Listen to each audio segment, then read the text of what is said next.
வாங்க எல்லாரும் வாங்க. Welcome aboard, welcome aboard. Car ஓட்டிக்கிட்டே இருங்க. Keep driving. கரெக்டா என் ஏரியாக்கு வந்துட்டீங்க. Right up my.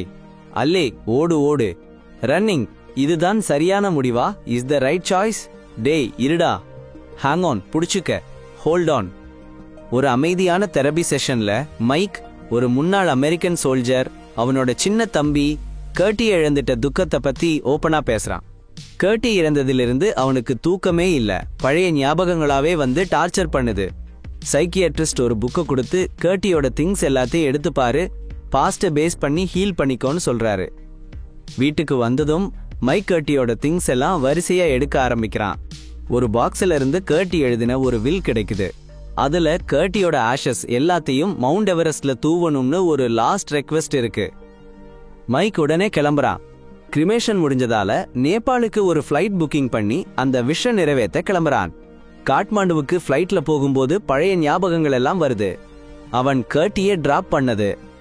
அடேங்கப்பா, ஒரு மிலிட்டரி பேஸ்ல ஈராக் போறதுக்கு முன்னாடி மைக் நிக்கிறாரு. கர்த்தி அங்கதான் இருக்கா. மைக் எவ்வளவோ டேஞ்சர்ஸ் பத்தி எச்சரிச்சும் கர்த்தி சிரிச்சுக்கிட்டே, நீ திரும்பி வந்ததும் நம்ம எவரெஸ்ட் போவோம்னு வாக்கு கொடுத்தா. ஆனா இப்ப மைக் தனியாவே போறான். அந்த பிராமிஸ காப்பாத்தணும்னு ஒரே வெறி. சில நாளுக்கு முன்னாடி ஈராக்ல அமெரிக்கன் சோல்ஜர்ஸ் மேல அட்டாக்னு ஒரு நியூஸ் பாக்குறான் மைக். அதுல கர்த்தியும் இருந்தா. ஆஸ்பத்திரிக்கு கூட்டிட்டு போனாங்க. ஆனா நான் போறதுக்குள்ள எல்லாம் முடிஞ்சு போச்சு. கர்த்தி இல்ல. இப்போ பிரசன்ட்ல மைக் காட்மாண்டுக்கு வந்துட்டான். கர்த்தியோட லாஸ்ட் விஷன் நிறைவேற்ற ரெடி. அவனுக்கு டெரைன் பத்தியோ லாங்குவேஜ் பத்தியோ ஒன்னும் தெரியாது. அதனால யோன்சான்ங்கிற ஒரு லோக்கல் கைட ஹையர் பண்றான். சைனீஸ் நேபாளி பொண்ணு.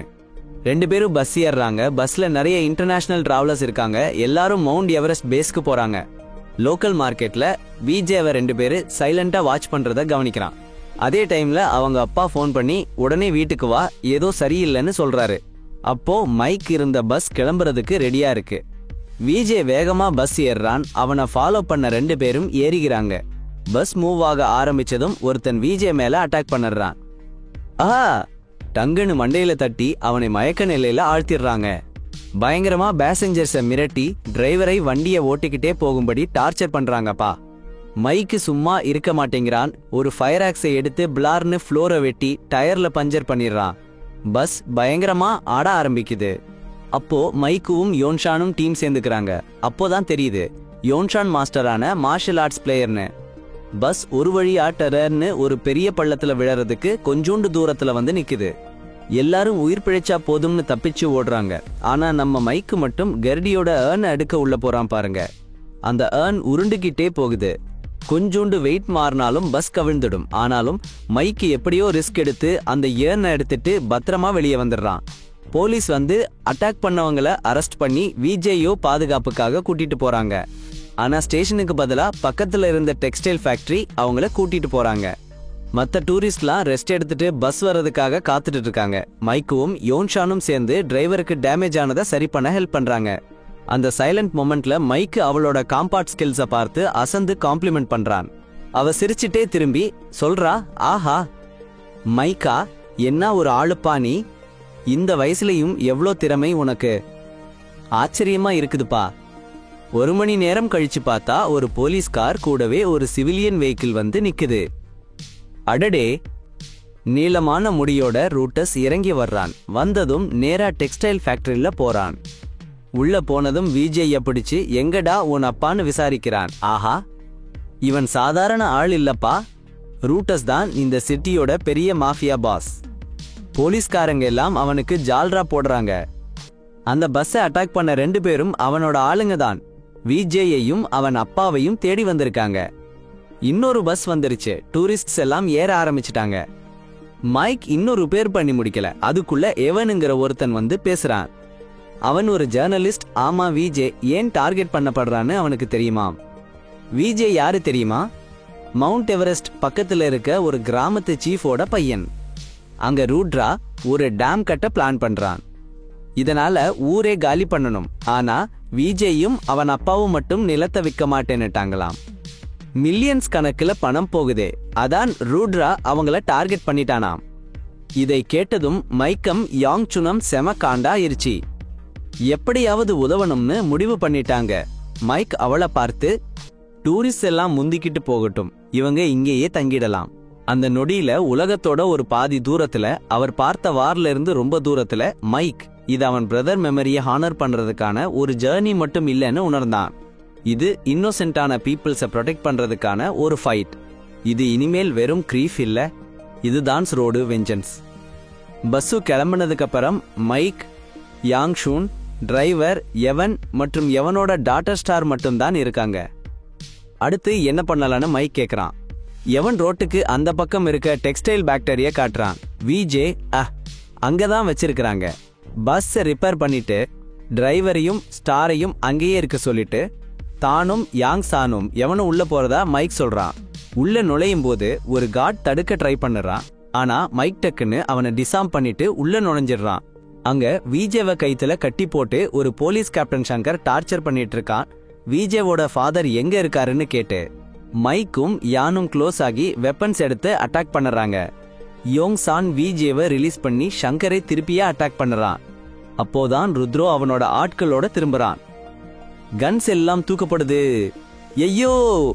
அனைத்து திசைகளும் மைக் யாரு, ஏன் குறுக்கீடு செய்யறாருன்னு தெரிஞ்சாகணும். மைக் பதில் சொல்லும் முன்னாடி எவன் முன்னுக்கு வந்து கிரிமினல்ஸுக்கு எதிராக நிக்கிற அமெரிக்கன்ஸ் நாங்கன்னு சொல்றான். கொஞ்சமும் அசராம எவன் அந்த இடத்திலேயே சுட்டு தள்ளுறான். கன் ஃபைட் வெடிக்குது ஃபேக்டரிக்குள்ள. அந்த ஷூட் அவுட் நடுவுல மைக் யாங் ஷோனையும் விஜேயும் பஸ்ஸுக்கு ஓடுங்கன்னு சொல்றான். அவங்க பஸ்ஸை நெருங்கினதும் யாங் சான் டிரைவரையும் ஸ்டாரையும் ஏத்திட்டு என்ஜினை ஸ்டார்ட் பண்ண சொல்றான். அதே நேரம் மைக் ஃபேக்டரி டோர்ஸை லாக் பண்ணிட்டு ருத்ராவோட ஆட்களை உள்ளேயே மாட்டி விட்டுட்டு குரூப்போட சேர வேகமா ஓடுறான். ஆனா தப்பிக்க ஆரம்பிச்சு கொஞ்ச நேரத்திலேயே ஒரு கரப்டான போலீஸ் வெஹிக்கிள் ரோட்டை மறிக்குது. டிரைவர் திருப்ப முயற்சி செய்யறான். ஆனா ஆரியவும் அவனோட ஆட்களும் நெருங்கி வந்து சுட்டு தள்ளுறாங்க. டிரைவரை அடிக்கிறாங்க. மைக் வேகமா ஸ்டியரிங் பிடிச்சு யாங் சுன் பதிலுக்கு சுடுறான். யோசிச்சு பாருங்க, மைக் போலீஸ் காரை இடிச்சு தள்ளிட்டு பெரிய கான்கிரீட் பைப்ஸ் ஏத்திட்டு வந்த டிரான்ஸ்போர்ட் ட்ரக்கை விடுறான். பைப்ஸ் படார்னு ரோட்டுல விழுந்து ருத்ராவோட சேசிங்க கட் பண்ணுது. இப்போதைக்கு சேஃப். அவங்க போய்கிட்டே இருக்கும்போது ஸ்டார் அவளோட அப்பாவை பத்தி கேக்குறா. யாங் அமைதியா அவளுக்கு சொல்றாரு. என்ன திருப்பம்? அதிர்ச்சியை வெளிப்படுத்தும் முகம். எவன் சுட்டுக் கொல்லப்பட்டது ஒரு நிஜம். அப்படியே மனசை கல்லாக்கிட்டு தன்னோட எமோஷன்ஸை கண்ட்ரோல் பண்ணிக்கிட்டு அந்த டிரைவரை பாக்குறா. யோ பாவம், ரொம்ப அடிபட்டு உயிருக்கு போராடிக்கிட்டு இருக்காரு. ஆனா இன்னும் உயிரோட இருக்காரு. அவருக்கு ரொம்ப நேரம் இல்லைன்னு புரிஞ்சுக்கிட்டு டிரைவர் என்ன சொல்றாருன்னா அவரை இறக்கி விட சொல்றாரு. பஸ்ஸுக்குள்ளேயே சாக விரும்பலையாம். அட பாவமே. மைக் ஒரு பாறை இருக்கிற இடத்துல பஸ்ஸை நிறுத்தி அவரை வெளியில எடுத்து விடறாரு. அந்த டிரைவர் ஒரு வெப்பன் கேக்குறாரு. ருத்ராவோட ஆளுங்க வந்துட்டா கொஞ்சம் சமாளிக்கலாமேன்னு. மைக் ஒரு கன் கொடுக்கறாரு. ஹெல்ப் பண்ணதுக்கு தேங்க்ஸ் சொல்லிட்டு கீன்னு பஸ்ஸை கிளப்புறாரு. ருட்டேரோட ஆளுங்க அந்த ரோட் பிளாக் கிளியர் பண்ணிட்டு மறுபடியும் சேஸ் பண்ண ஆரம்பிச்சிட்டாங்க. இதென்ன கொடுமை. அதே நேரத்துல மைக்கும் அவங்களோட குரூப் விஜேவோட ரிமோட் வில்லேஜ் போய்கிட்டு இருக்காங்க. ஆனா அந்த மவுண்டன் ரோடு இருக்கே ரொம்ப கொடுமையா இருக்கு. முன்னாடி போறதுக்கு விஞ்ச் பண்ணி பஸ்ஸை ஒரு செங்குத்தான இடத்துல ஏத்த வேண்டி இருக்கு. மைக் கண்ட்ரோல்ஸ் எடுத்து ஃபோக்கஸ் பண்ணி ஓட்ட ட்ரை பண்றான். ஆனா விஞ்ச் கட் ஆகிடுச்சு. பஸ் பின்னாடி உருண்டு ஒரு ஸ்லோப் விழுந்து தலைகீழா கவுந்துடுச்சு. அடக்கடவுளே, ஏதோ ஒரு விதத்துல எல்லாரும் உயிர் தப்பிட்டாங்க. ஆனா வண்டி ரொம்ப டேமேஜ் ஆகிடுச்சு. தூரத்துல மைக் கண்ணுக்கு அடேங்கப்பா, மலை உச்சியில அடிச்சு நொறுங்கின காருங்களா யோயோ. அத பார்த்ததும் மைக்கம் யாங் ஷானம் ஒரு ஐடியா தோணுது பாருங்க. அவ்வளோ பெரிய பள்ளத்தாக்குல இறங்கி பஸ்ஸை சரி பண்றதுக்கு பார்ட்ஸ் எடுக்க போறாங்களாக்கும். அடங்கொப்பராவி. அங்க ஒருத்தர் அடிபட்டு கிடக்குறாரு. அவரால நகரக்கூட முடியல. அப்போ ருத்ராவோட கான்வாய் வருது. டமார்னு சுட்டு ஒரு ஆளை காலி பண்றாரு. ஆனா அமோ தீர்ந்து போச்சு. அப்ப ருத்ராவும் ஷங்கரும் வந்து அவரை சுட்டு தள்ளுறாங்களே, கொடூரமே. மைக்கம் எங்காவும் கீழே என்னத்தை தேடுறாங்களோ. ஏதோ பஸ் தேவையானதை கண்டுபிடிச்சிட்டாங்க போல. பஸ் ரெடி பண்ணிட்டு கிளம்பிட்டாங்கப்பா. ஊரு இன்னும் தூரமா இருக்கா. ருத்ராவும் அவனோட ஆளுங்களும் அதே பாதையில வந்துட்டு இருக்காங்க. அந்த விஞ்ச் உடைஞ்சு போனதை பார்த்துட்டான் பாருங்க. ஷங்கரை கூப்பிட்டு அதை சரி பண்ண சொல்லிட்டு இருக்கான். என்ன வில்லத்தனம் பாருங்க.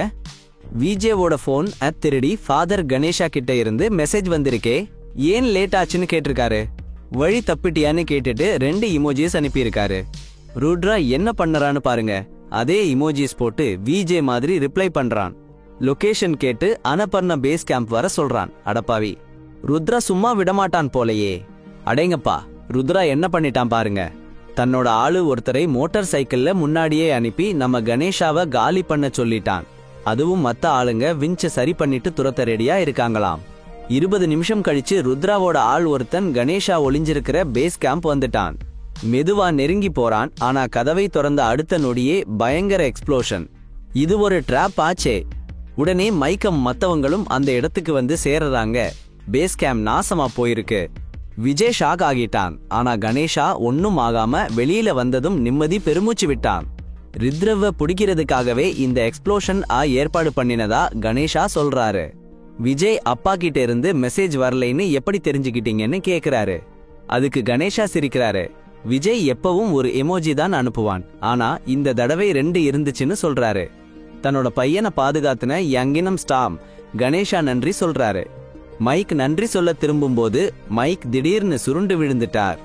பதறி அடிச்சிட்டு கணேஷாவோட ஹிடன் ஷெல்டர் தூக்கிட்டு போறாங்க. அங்கதான் தெரியுது வயித்துல சுட்டு இருக்காங்கன்னு. யாங்ஷான் கோவத்துல கொந்தளிக்கிறான். ஏன் இவ்வளவு நேரம் சொல்லாம இருந்தீங்க? பேசாம இருந்ததால தானே இவ்வளவு மோசமா போச்சுன்னு கத்துறாயோ. மைக் என்ன ஆக போகுதோ?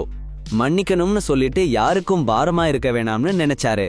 அடடே, அப்போ ருத்ராவும் அவனோட ஆட்களும் அந்த அடிச்சு நொறுக்கப்பட்ட பேஸ் கேம்ப் வந்துட்டாங்க.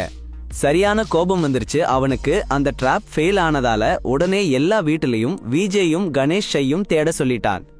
அன்னிக்கு ராத்திரி மைக் கொஞ்சம் தெம்பு வந்ததும் விஜயும் கணேஷும் பஸ் வேற இடத்துக்கு மாத்திட்டாங்க. ஏன்னா அது ரொம்ப அட்டென்ஷனை அட்ராக்ட் பண்ணுச்சு. யோங் சான் ஸ்டார் வீட்டுக்கு பின்னால இருக்கிற ரிவர்ல தண்ணி எடுத்துட்டு வர சொன்னான். ஆஹா, ஸ்டார் பக்கெட்ல தண்ணி நிரப்பிட்டு இருக்கும்போது ஒரு மோட்டார் சைக்கிள் வர்ற சத்தம் கேட்டுச்சு. ருத்ராவோட ஆளுங்க அவங்கள கண்டுபிடிச்சிட்டாங்க. அவ வேகமா வீட்டுக்குள்ள ஓடினா. ஆனா அதுக்குள்ள ஒருத்தன் அவளை புடிச்சு நெரிக்க ஆரம்பிச்சிட்டான். ஸ்டார் போராடுறா. அப்போதான் யோனின் வந்து அவனை டக்குன்னு தட்டி தூக்கிட்டா. அவ ஸ்டார் உள்ள போக சொல்லிட்டா. விஜயும் கணேஷும் அவளை பின்னாடியே ஃபாலோ பண்ணாங்க.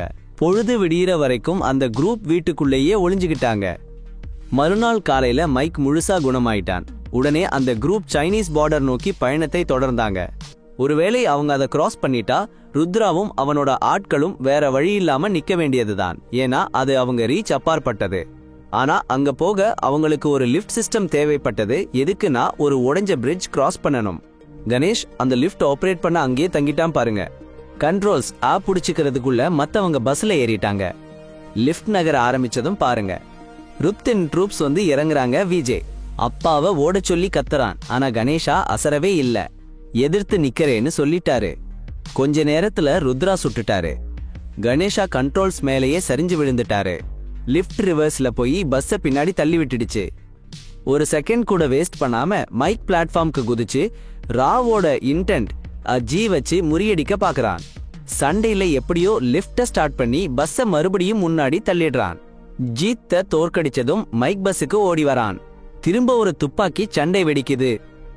யாங்சான் ஒரு ஃபியூல் பேரல் பார்த்துட்டு ஃபயர் போட்டுட்டான். பயங்கர வெடி.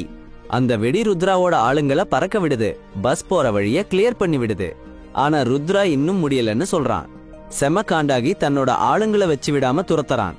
விஜேவை கொன்னுதான் மறுவேலை நிட்டான். இவனுங்க இனிமே எந்த பிரச்சனையும் இல்ல, ருத்ரா ரொம்ப தூரம் வர ரிஸ்க் எடுக்க மாட்டான்னு நினைக்கிறாங்க. ஆனா சங்கரும் ஜீத்தும் நெருங்கி வரத பாக்குறாங்க. ருத்ரா வேற ஒரு வழியில முன்னாடி போய் இடைமறிக்க பாக்குறான். மைக் எவ்வளோ தூரம்னு கேக்குறான். அடேங்கப்பா, அவங்கெல்லாம் பார்டர்ல இருந்து வர்றாங்க. விஜய் அவன்கிட்ட சொல்றான், 50 கிலோமீட்டர் ஜஸ்ட் ஹைலஸ் தாண்டி அந்த டனல் வழியா போனா போதும்னு. ஆனா நேரம் இல்ல, எஸ்கேப் ஆக கூட முடியல. ஒரு பெரிய கன் ஃபைட் வெடிச்சிருச்சு பாருங்க. ஜீட் ஒரு பசூக்காவை வெளுக்கிறான். அவ்வளவு பெரிய எக்ஸ்ப்ளோஷன்.